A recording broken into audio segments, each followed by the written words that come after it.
doubles and coffee. You know, in life and in politics, you have different type of human beings of varying characters, various makeups. You also have politicians who lie in varying manners.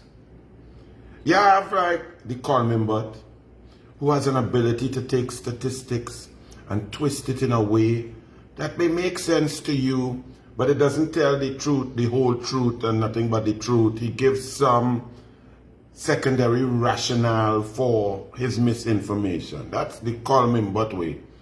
You know, very intelligent fellow. When he's debating though, you have to really listen to him, because he will quote from a law and change a word here and there and change the whole context of the law, change may to shall and so on. That's Colmimbot.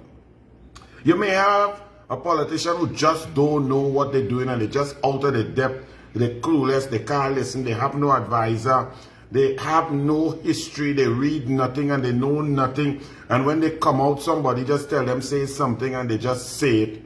That's like Shamfa Kujo. But Patrick Mervyn Augustus Manning was speaking about a specific type of liar when he said, "Show me a liar and I'll show you a thief." Now, the kind of liar that Patrick Mervyn Augustus Manning was talking about was a human being who, knowing full well, with every sinew of his being, his spirit, his mental capacity, his heart and soul, knew that what was coming out of his mouth was franco, man, lies, straight out. And this human being could keep a straight face, talk with passion, talk down to others, criticize others while simultaneously spewing total abhorrent lies out of his mouth, knowing full well that he was doing that. There is only one such liar in the history of Trinidad and Tobago politics, and his name is Keith Christopher Rowley.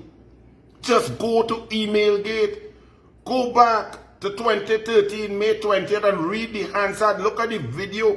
That man knew everything in his hands that he brought in the parliament, every word he was saying. That 29 out of the 31 things were not even emails and were never sent by anyone. Now think now. Keith Rowley now comes out of a retreat. And to sum up the retreat, well, we had good scotch, we ate shrimps, we sat down, we listened to a few presentations from members of our Joker committee, and we came out and decided that we have done nothing. The country is in a mess. We have no ideas. We have no solutions. But we spent 2.5 days here relaxing. I got some pom-pom without a red couch, and now I come back out to the population. I have nothing to say, no solutions. People are terrified. Economy is shattered. No jobs. Schools in disrepair. Education system shattered. Sporting fraternity in a mess and an uproar. People have to dip in their pockets for the children to represent the country. Social development payments owed. No VAT refunds. No foreign exchange available. Home invasions and crime, murder and bloodshed. But I, Keith Rowley, have nothing to say.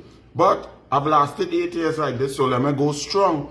That's what came out of Keith Rowley's retreat.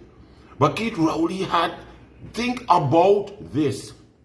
Keith Rowley is the only opposition leader in the history of Trinidad and Tobago to call a press conference and make a policy position of the PNM and the opposition to not support anything regardless of what it was or what was the efficacy, what was the power, what was the ability, what was the brilliance, what was the creativity, whether it was good for the people or bad for the people or in between for the people or needed tweaking for the people.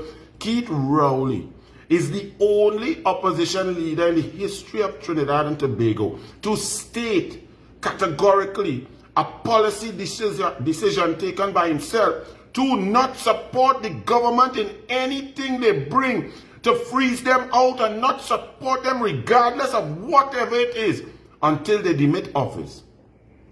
And Keith Rowley comes to you with a straight face, with arrogance in this time to say, when he was opposition leader, nobody had to tell him to support the government because he would do that for the people. And he said it with a kind of arrogance.